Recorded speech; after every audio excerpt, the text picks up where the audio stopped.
Hey, welcome to your Gemini horoscopes for the week of the 21st through the 27th of January. Focus is on the past, and we got the moon coming in.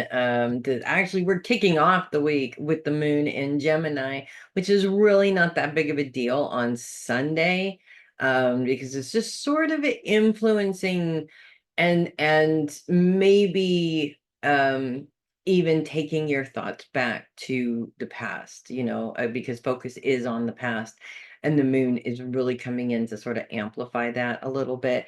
And I'm really looking at just your mind wandering off to different times of when this was and that was. My mind often tends to wander back to when my kids were little, in good ways and bad ways. I might add, okay, I am only human, but I do miss it. I do miss it from time to time because, they were so little and they were so cute. And I was like their whole world. And that was really awesome. And, being grown, it's not like that anymore. Of course, I like how it is now too. So don't get me wrong. But this is just, the mind just has a way of doing this. It just gravitates back towards times. And I think that with Vespa's need for security influence, which I think is still retrograde. Now I have to look actually, because I did not look. No, is not retrograde. Actually, we're moving direct. Glad I looked.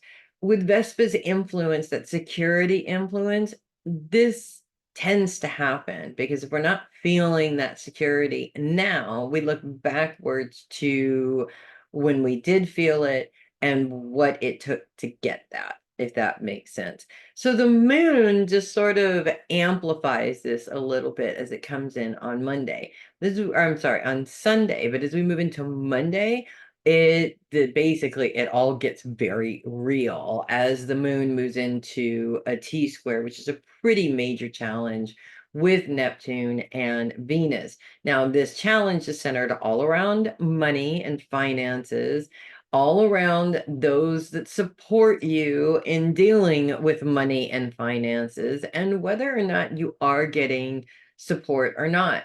And this actually may be one of those situations where you have a particular conversation, say within your relationship with your partner, and it triggers something that has taken place in the past, either with that individual or possibly with a different individual in the past.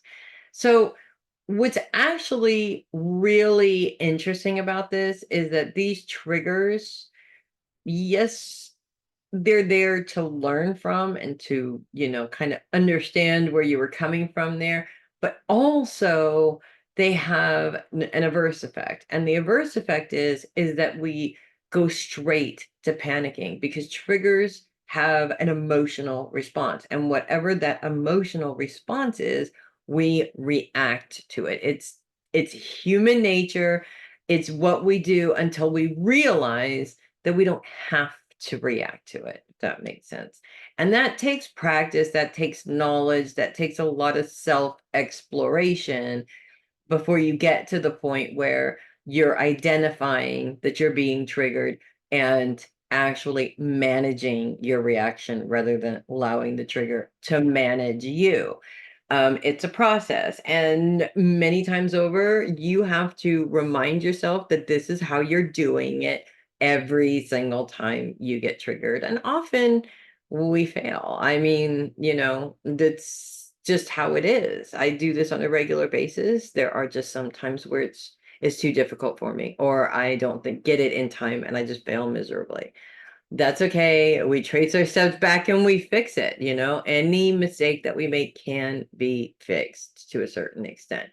So I feel like this is an issue that comes up around money again. In relationships, this is a topic of conversation and an argument that almost every single relationship has. It's one of the main arguments that people have.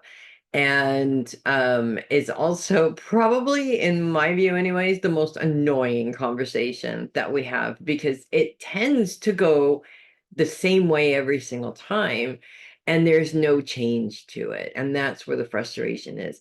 I really feel that particular challenge is coming up in order to help you identify that this situation needs to be approached in a different way in order to change the conversation. Now, it's not going to work right away. It's not, you don't just do this once and boom, the whole problem is fixed. I mean, if only, right?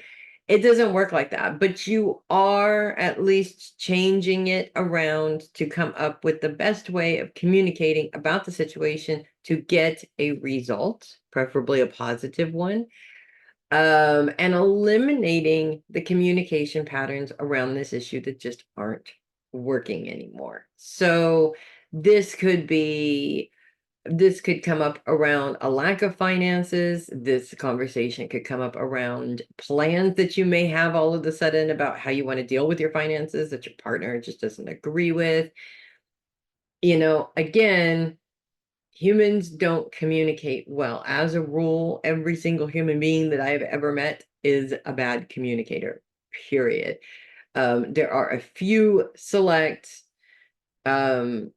individuals, but if you are clear spoken and you use a good vocabulary, that does not make you a good communicator. What makes you a good communicator is thinking before you speak. And intellectuals like Geminis and myself, Aquarians, we are not very good at that. So that's really why this challenge is coming up. Now, the moon is in a trine with Saturn. And this kind of adds an interesting layer to your problem because a trine is actually very helpful. And Saturn really is all about professional help. It's also focused on your support system. So maybe instead of constantly trying to figure this problem out for yourself, it might not be a bad idea for the two of you to go see a financial advisor that can give you some tips on how to deal with this situation.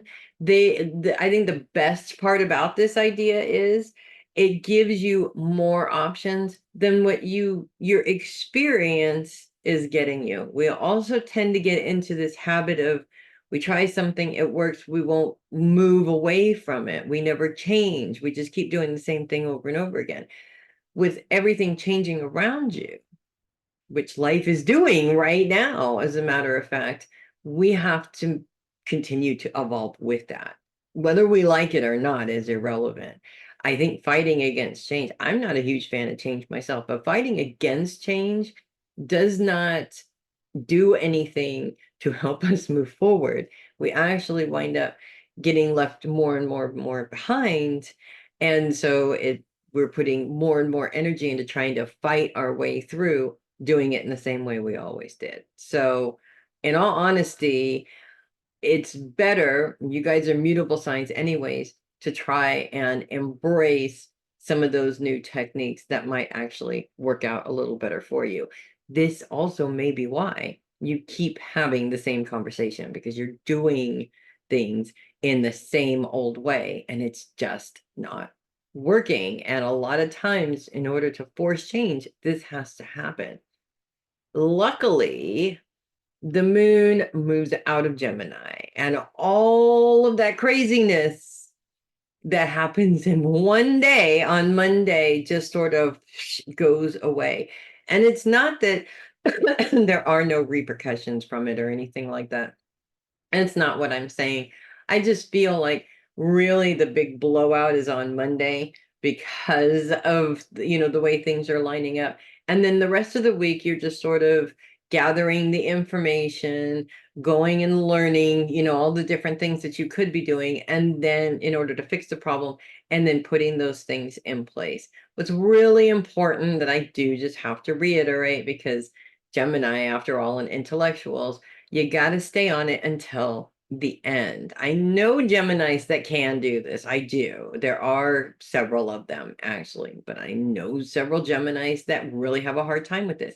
You have to stay on it until you complete it. And once you do that, things will just kind of sort of move forward in a fairly smooth direction.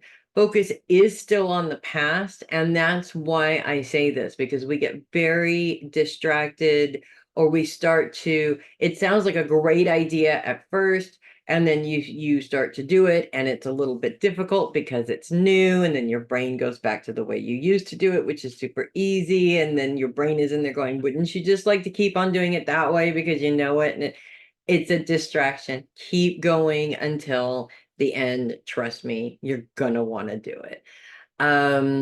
So that's what I have for you guys this week. If you love your horoscopes, do consider sending a tip or donation to my coffee link, which is down there in the description of the video. Also, would you like to have your own personalized weekly reading? That is something that I offer in my membership. The link to that is also down in the description of this video, but I will put a link in the video as well. You can always email me to get a sample of it. It is an unlisted video here on YouTube that is put out every single week in a couple of different places that only the people in the video can access. So it is semi-private. Obviously, the other members in the video can see your reading. It doesn't go into inner child stuff or anything like that. No secrets are blown necessarily. It's just basically this is what is sort of coming up for you specifically this week, and a little bit of a tarot reading as well in there. So if you're interested, click the link below. If you would like more details, send me an email. I will go ahead and put that in the description as well. I'm Melissa Bruce, Heavy Metal Psychic. I will see you guys next week, and you guys make it an awesome week. Just because you can.